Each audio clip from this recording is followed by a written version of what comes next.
بسم الله الرحمن الرحيم. السلام عليكم ورحمة الله تعالى وبركاته. دعوضيال كسو دوادا وركينا في نمو قضبضا أدكو دعوان دونتان كوودا أقوى وين وحا كمدا دولة فدرالك الصومالية oo dul u iibinaysa 3 safaaradood oo kuweeda caalamka kamida Soomaaliya iyo Turkiga oo heshiis cusub kala saxeexday dagaal dhaxmaray dad shacab ah oo hubaysan iyo xarakada al-shabaab ururka al-shabaab oo markii ugu horeysay ka hadlay muranka badda ee ka dhaxeeya Soomaaliya iyo Kenya Ethiopia oo dhibcaha lagu baasayay ee fasalka tobnaad soo shaacisay Pompeo oo soo dabcay xilli Iran ay ka digtay dagaal buuxa qodobadaas iyo kuwa kale ayaad ku daawan doontaan warkeena fiidnimo ee haatan u diyaar garoobeysa faahfaahin dowladda federaalka ee Soomaaliya ayaa qorsheynaysa in ay dhismayaal uga iibiso safaaradaheeda caalamka ah 3 dal sida ay sheegeen ila wareediye lagu kalsoon yahay safaaradaha dhulka loo beecinaya ayaa waxay ka mid yihiin Mareykanka Koonfur Afrika iyo waliba wadankan dariska ah ee Kenya xafiiska wasiirka maaliyadda Cabdiraxmaan Ducaale Beyle oo xaqiijiyay jiritaanka xogtan ayaa ka gaabsaday inuu tafaasiil dheeraad ah ka bixiyo waxyaabaha aan wali laga jawaabina waxaa ka mid ah goorta la iibinayo qarashka loo qoondeeyay in lagu iibiyo iyo waliba inay yihiin dhul kaliya iyo inay yihiin dhismayaal buuxa qorshahan oo khamiistii 19 bisha September 2019 ay ka doodeen wasiirada xukuumadda federaalka ee Soomaaliya ayaa waxaa lagu meelmariyay miisaaniyadda guud ee dalka ee sanadkan وطلقالك ميزانية سند لها وآه 390.1 مليون دولار كامريكانكا يا وحا ميل مريي وزير دا قولها شعبك يا سي أنسحين تا أقودن بيسا إسكاله ميزانية دا ومركي هورا هايت 344 مليون دولار كامريكانكا يا وحا لغو كرديي 45 مليون دولار كامريكانكا تاسينا وحا يكتمي دخلقا قدها كتلقالكي هورا ee dakhliga gudaha ayaa ahaa 189 milyan oo dollar halka hadda la rajaynayo in uu noqdo 221.3 milyan oo dollar waxa farqiga u dhaxeeya uu noqonaya 31.3 milyan oo dollar ayuu yiri xubin ka tirsan laanta fulinta mashruuca dhismayaasha loogu iibinayo safaaradaha ayaa waxa uu qayb ka yahay 8 milyan oo dollar oo la doonayo in lagu dayactiro dhismayaalna loogu iibiyo safaaradaha dibadda qaar kamid ah safaaradda Koonfur Afrika waxaa madax ka ah Jamaal Maxamed Barrow halka tan Kenya uu hogaamiye Maxamuud Axmed Nuur Tarsan Ali Shariif Ahmed uu yahay diblomaasiga ugu sareeya ee howlgalka Washington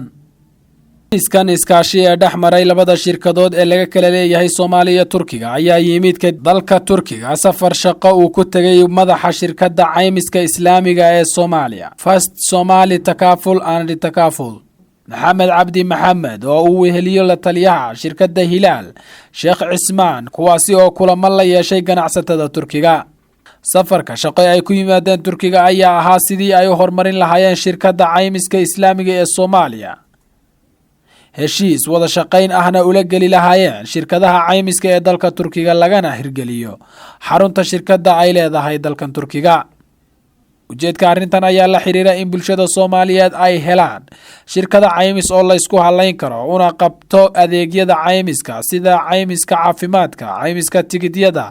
iyo caymiska baabuurta guryaha iyo wixii la midka ah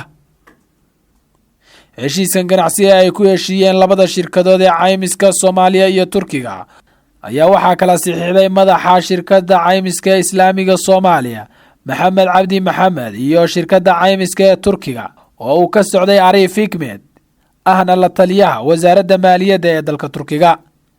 waxa saxiixa heshiiska dhaxmaray labada shirkadood goobjoog ka ah danjirayaasha safaaradda Soomaaliya ee Turkiga danjir mudane Jaamac Cabdullaahi Maxamed Caydiid مسؤولين iyo ganacsato ka socotay dawladda Turkiga iyo howlwadeennada safaaradda Soomaaliya ee dalka Turkiga abka ku dhaqan gobolka Boqol ayaa qaarkood hubka u qaatay sidii ay ururka al-shabaab kula dagaalami lahaayeen gobolkaasi ujeedkuna uu yahay in ay iska difaacaan shacabka ku dhaqan deegaanka yabyab ee duleedka magaalada Xudur ayaa diiday in ay xoolo ay ururka al-shabaab ka kaxaysteen deegaankaasi waxayna bilaabeen in ay hubka qaataan shacabkaasi oo iskood isu abaabulay ayaa maanta maleeshiyaadka ururka al-shabaab kula dagaalamay deegaanka yabyab dadka reer yabyab oo xoolo dhaqato u badan ayaa laga soo sheegayaa inay xoolahoodii dib uga soo ceshadeen maleeshiyada al-shabaab, waxaana kolkii dambe halkaasi gaaray ciidamada xoogga dalka Soomaaliya oo gurmad uga soo baxay magaalada Xudur ee gobolka Bakool.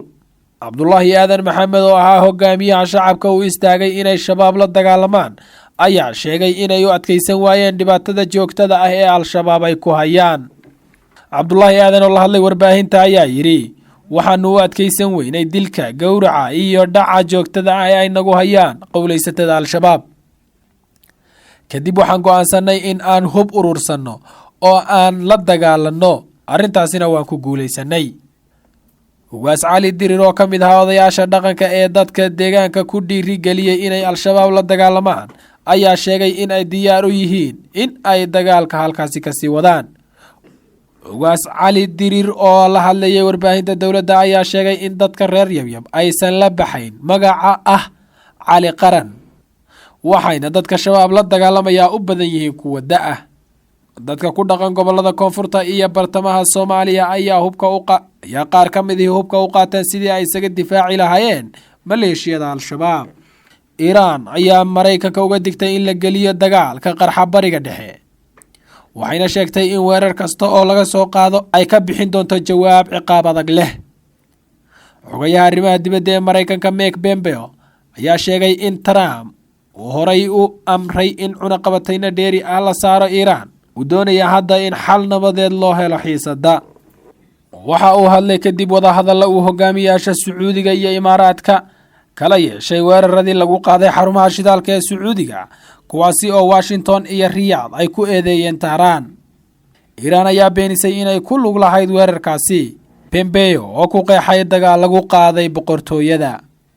Pompeo ayaa u muuqday inuu hadalkiisii dabciyey kadib wadahadalladii. Dhaxal sugaha Abu Dhabi oo ah ninka ay ka godo talada Imaaraadka Carabta oo ah isbahaysiga Carbeed ee ugu awoodda weyn ee Sacuudiga. Waxaan halkan u joognaa inaan dhisno xulufo looga gol leeyahay in ay ku guulaysato xal nabadeed. Taasi waa hawshayda. Taasi waa waxa aan madaxweyne Trump uu u doonayo in aan ka shaqeeyo oo aan ku guulaysto. Waxaana doonayaa in Jamhuuriyadda Islaamiga ah ee Iiraan ay sidaasi wax u aragta, ayuu yiri Pompeo. Pompeo ayaa xulufada u dhisayo waxa uu ku qeexay ficil diblomaasiyadeed, halka wasiirka arrimaha dibadda ee Iiraan uu CNN u sheegay in Iiraan aysan gam'i doonin haddii ay noqoto inay iska difaacdo weerarka Maraykanka iyo Sacuudiga oo uu sheegay in uu hogaamin doono dagaal buuxa. Waaxda imtixaanka ee dalka Ethiopia ayaa maanta shaacisay dhibcaha ardaydii dhowaan gashay imtixaanka fasalka 10aad. Haddaba waaxda imtixaanaadka ee dalka ayaa 3 qaybood u kala dhig dhibcaha loogu gudbi karo fasalka 11aad, waxayna kala yihiin sida tan: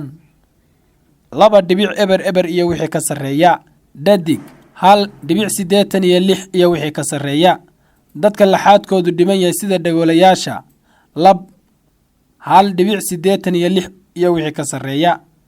dhadig 1.71 iyo wixii ka sarreeya, dadka indhoolayaasha ah lab 1.71 iyo wixii ka sarreeya,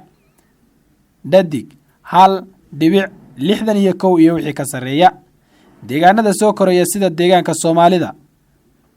lab 1.86 iyo wixii ka sarreeya, dhadig 1.71 iyo wixii ka sarreeya.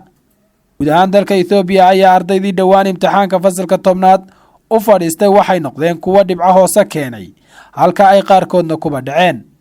Waana midda keentay in hoos loo dhigo dhibcaha looga gudbayo fasalkaasi. Dhanka deegaanka Soomaalida, arday badan oo rajo dhigtay ayay dhibcaha la shaaciyey niyadooda kor u soo qaadaysa, iyaga oo islahaa dhibcaha aad haysataani meelna idinma gaadhsiinayaan. Dowladda Soomaaliya ayaa sheegtay inuu soconayo qorshe ku aadan sidii loo kordhin lahaa dagaalka ka dhanka ah ururka al-shabaab, isla markaana wada tashiyo lagala yeelanayo dowlad goboleedyada dalka ka jira. Warkan ayaa ka soo baxay kulan magaalada Muqdisho ku dhaxmaray Ra'iisul Wasaare Xasan Cali Khayre iyo madax ka tirsan maamul goboleedyada dalka ka jira iyo xubno ka socday beesha caalamka, gaar ahaan kuwa daneeya arrimaha Soomaaliya. Wasiirka Wasaaradda Gaashaandhigga Xukuumadda Federaalka ee Soomaaliya Xasan Cali Maxamed ayaa sheegay in kulankan looga hadlay sidii xubnaha beesha caalamka ay taageero u siin lahaayeen ciidamada qalabka sida ee Soomaaliya. sidoo kale waxa uu sheegay in madax uu ka mid yahay ra'iisul wasaare Xasan Cali Khayre iyo wakiilada beesha caalamka ay isla garteen in la kordhiyo dagaalka dhanka ururka Al-Shabaab isla markaana howlgallo laga sameeyo deegaanada ay ku sugan yihiin. inkastoo dowladda federaalka ay dagaal xoogan kula jirto ururka Al-Shabaab, haddana marka dhinaca kale laga eego xogaga Al-Shabaab ayaa kordhiyay weerarada ay ku qaadayaan saldhigyada ciidamada militariga ee Soomaaliya iyo kuwa howlgalka AMISOM ee Midowga Afrika, gaar ahaan deegaanada labada Shabeelle oo toddobaadyadii ugu dambeeyay ay ku dileen ilaa 12 askari oo ka tirsan AMISOM.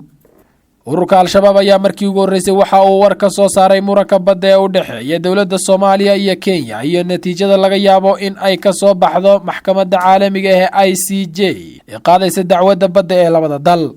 hogaamiyaha guud ee ururka Al-Shabaab Sheekh Axmed Cumar Abu Cubayda oo soo duubay cod 20 daqiiqo la dhageysan karo ayaa ka hadlay arrimo badan oo xasaasi ah oo ku saabsan xaaladda Soomaaliya. Abu Cubayda ayaa ka hadlay xaaladda Soomaaliya gaar ahaan dagaalka ay kula jiraan dowladda federaalka. waxa uu sheegay in uu sii xogeystay dagaalka ay kula jiraan dowladda federaalka una dirqi kaga badbaaday xogayaha ergeyga qaramada midoobay u qaabilsan Soomaaliya. xukuumadii afraad ayaa qarka u saaran inay burburto. ergeygii lixaad ee waxa loogu yeeray qaramada midoobay si dirqi ah ayuu ku badbaaday. taageero kasta oo ay ka helaan shisheeyaha, tababar kasta oo la siiyo iyo taakula walba oo loo ballan qaado, haddana waxba kama hirgelayaan. dadaalkoodana wuxuu noqonayaa tacab khasaaray, himilooyinkooduna waxay noqdeen hal bacaad lagu lisay, ayuu yiri Abu Cubayda. amiirka Al-Shabaab ayaa sheegay in weeraradii ugu dambeeyay ee lagu qaaday Kismaayo iyo xarunta gobolka Banaadir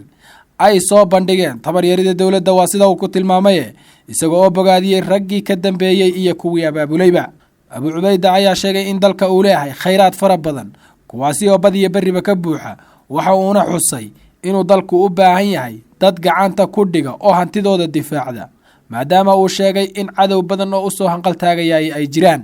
waxa uu sidoo kale amiirka Al-Shabaab ka hadlay muranka xoogan ee badda ee u dhaxeeya Kenya iyo Soomaaliya, waxa uuna ku tilmaamay in dhankooda aysan aqbali doonin wax kasta oo ka soo baxa maxkamadda caalamiga lagu sheegay, lana dagaalami doonaan Kenya ilaa inta ay ka soo dhicinayaan dhulka Soomaaliyeed ee haysato. waxaan ummadeena muslimiinta ku wargelinaynaa in mujaahidiintu ka soo horjeedaan gaashaana u daruurayaan go'aan kasta oo ka soo baxa maxkamadda caalamiga ee ku saabsan loolanka badda Soomaaliya ee ka taagan. waxaana caalamka u sheegaynaa in baddeenu aysan ahayn wax gorgortan geli kara, martina ugama noqonayno dowlado shisheeye. waxaana laga rabaa ummadeena muslimka in ay ku baraarugto in Kenya ay soo liqday dhul baaxad weyn ka hor inta aysan badda u hanqal taagin. Ethiopia waa kan loo saxiixay dekada dhowr ah, dalkuna wuxuu ku socdaa in la wada xaraasho haddii aynaan ka hortagin, ayuu yiri Abu Cubayda. waa markii ugu horeysay ee hogaamiye sare ururka Al-Shabaab uu si toos ah u soo hadal qaado xiriirka xuduudda badeed ee la isku haysto ee Soomaaliya iyo Kenya.